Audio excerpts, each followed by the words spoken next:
DEWAUN Robinson is getting his children ready.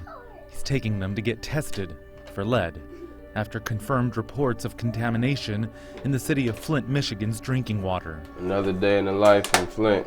They've been using bottled water for everything ever since. At a hotel nearby, DAVONTE Barnes, a sergeant in the Michigan National Guard, is starting his day. Barnes actually lives in the area. He recently got called up to serve in his hometown. I went to Afghanistan in 2011, 2012. This is the first real stateside mission that I've ever partaken in.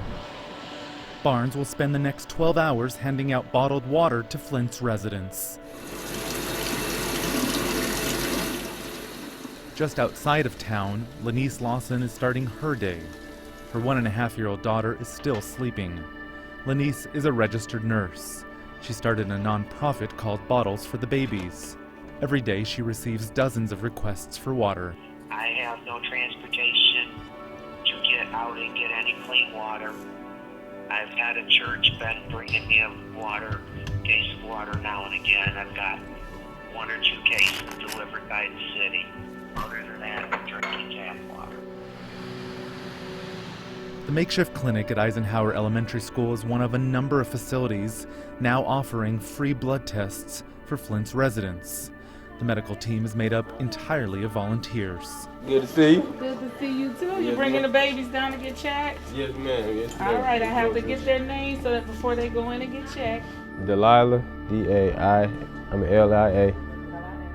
We're gonna be very optimistic, and we're gonna pull through, right? We're gonna hope for the best. This is the very the hurtful part, right? When you gotta explain to the kids why we're here and what the reason for, and then their reaction to it all. When you have to stop. Anything itching or scratching, buddy? With filtered water, obviously you can use it for cooking and coffee and teas and ice and everything of that nature. Flint's residents have been advised to stop drinking water from the city's taps. The Michigan National Guard has set up shop at all of Flint's fire stations. No, I think when you put on this uniform, there's a sense of pride, so this is what I signed up for. Good morning. All right, thank you, Mike. Have a good one. You too. We're all warm-hearted people, so we all have the same compassion for everybody. It's just different for me because I see some faces, and it's familiar streets. So, when I see them, it lightens up the situation a little bit for me. Just to see them, smile, shake my hand. LANICE and her colleague are receiving several pallets of donated water. As an RN, knowing what lead does to the body, there's no way in the world I could have sat around with my hands tied. A moving truck will drive the bottles to a number of Flint schools. Eisenhower. Okay. I believe she's at Eisenhower. Okay. They're figuring out which schools get what water and how much.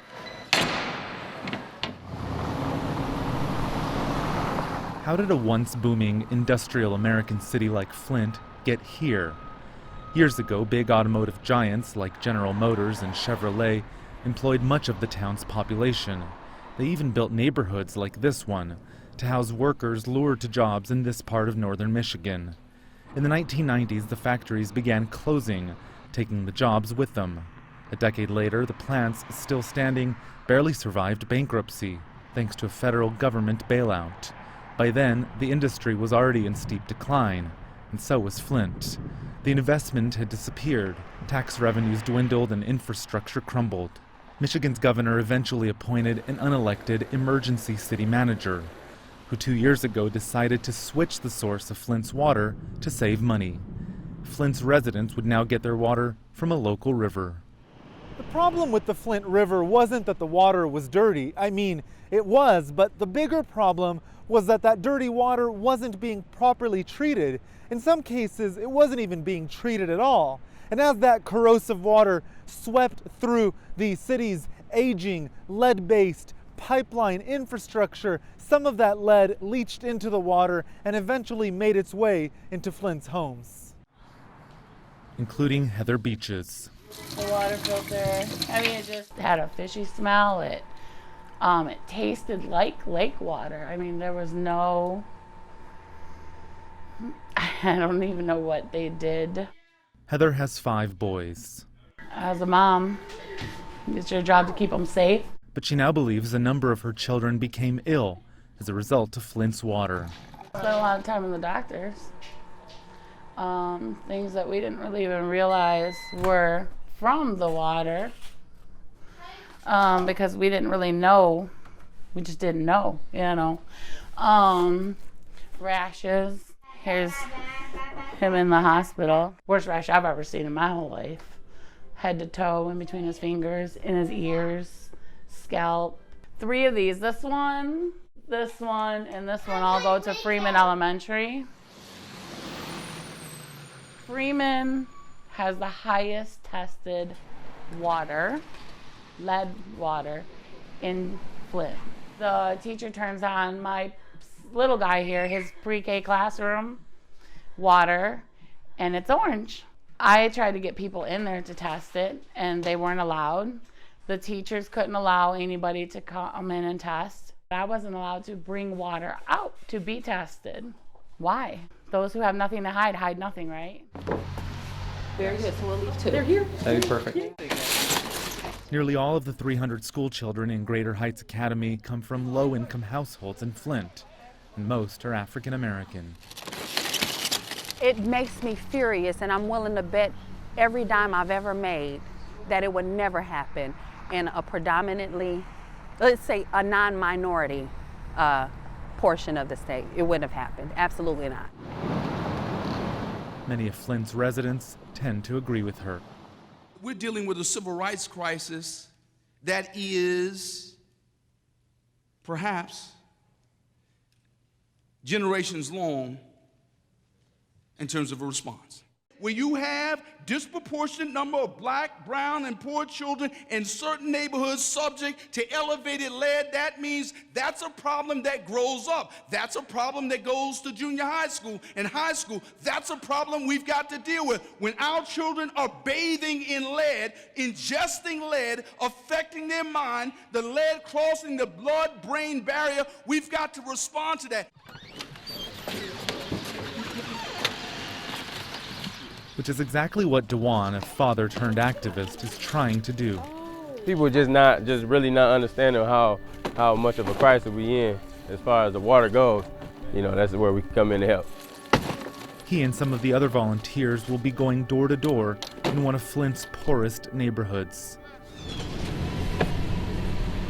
We're just out here in the community, just walking, taking the water to the people, make sure we talk about the nutrition and how we can mitigate those levels of lead that's in the system. You know, water is a necessity, a human right. You able to get it? I got it. All right, you have a nice day. Thank you. How you doing, sir? Oh, I'm doing good. All right, all right. When we come in, we just want to make sure that, you have water. And everyone talk about evacuating and moving on and just leaving this behind, but, I say no. We're gonna stay here. We was born here, we're gonna die here, right? And so, this is home to us. If you don't want to invest into us, then you know what? We take an approach of investing in ourselves. Thank you. Yes. Both of you are. Yes. It's a blessing, man. Can you just imagine buying a house in this city and then, something as severe as your water, just going bad, and how that affects your daily life, having to come up here just to get your supply of water for the day. Try, making baby bottles, washing up your babies and bottled water. That's something that doesn't happen in, America. I know in Afghanistan that, water was in scarce supply. A lot of people get sick from drinking the water, but you never think that would happen here. Parts of this city really feel like a ghost town. This is what happens when a city built on an industry is ultimately abandoned by that industry. And now that there's confirmed lead in the pipes here, even those who have chosen to stay behind will find it impossible to ultimately sell their homes. Now I just want to move. I want to get out. Didn't have to happen. And they knew that there were problems that they covered up. It blows your socks off, knowing the intricate lies and deceit and that's gone on over this. Jada, how old are you? 2. Come here. Oh, you're such a cutie pie. In young children, lead exposure at any level can lead to long-term cognitive disabilities. But because there are no early signs, without testing, lead is difficult to spot. It is asymptomatic. It's known as a silent pediatric epidemic. Kids don't complain of anything. That's why we screen for it. Dr. Mona HANNA-ATTISHA is a local pediatrician. She raised a red flag when she started noticing high levels of lead in the blood samples of children that she was already testing. At first, Michigan state officials didn't believe her figures. Want some more? The numbers didn't lie. But when the state tells you you're wrong, and they have a team of like 50 epidemiologists, it's hard not to second guess yourself. So that happened for a few hours, and then we went on the defense. No, we're right, and this is why we're right. Are you getting their water? Yeah. They're pretty resilient. You know, they're tough kids. They're used to going through hard times. And we can overcome this. That's why I'm in Flint, to prove the point that these kids can make it. They're strong. They're stronger than any kids I've ever taught before or ever met. And they have a passion for life like I've not seen. I love them like they're my own kids. I tell them I'm their mama bear and nobody hurts my kids. And this whole thing, it's devastating to them. And it's not just hurting their emotions. It's poisoning them. And to think that my kids are being poisoned, it's really upsetting. How you doing, brother? You know, these are kids, man. They don't know anything about the lead. They don't know what's going on. They don't know why, you know, we have to use bottled water to wash up. They really don't understand that stuff. So the best way is just keeping everything normal and explaining to them this is how it is right now. So Michigan is a hand. This is what Michigan looks like, and we are surrounded by the Great Lakes.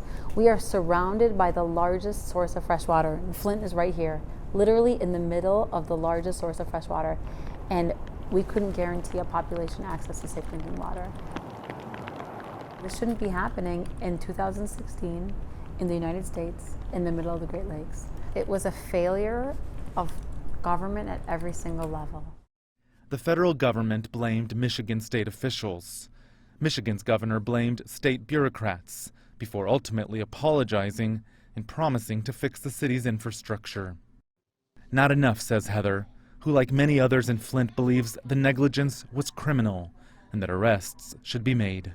And if the governor was in your house, what would you tell him? Go take a shower. You know, I mean, have a drink.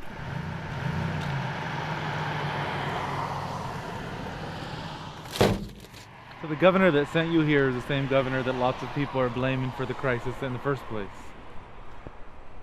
That'd be correct, but that's their opinion on the situation. I mean, I can't really give my political views on everything, but you know, in my opinion, when stuff like that happens, there's a bunch of different reasons why it escalates to a certain point.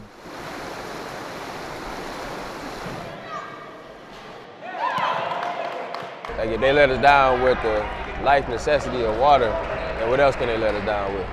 You know? So yeah, I would, if I was a kid going up in these times right now, yeah, I would have trust issues when I come of age. Look at this, man, they don't deserve none of that. They really don't. I didn't get a high five from her. Seeing the smiles on the children's faces and the people's faces, it's what drives me. It's the reward that comes along with it. Thank you very much. Thank you. It makes me realize that I would do this for free because I love being here. This is why we're here, to make a difference in their lives. And we feel like, you know, we save lives every day. By teaching them how to read, we are saving their lives. By giving them clean water, we're saving their lives. The children of Flint still have a long ride ahead of them.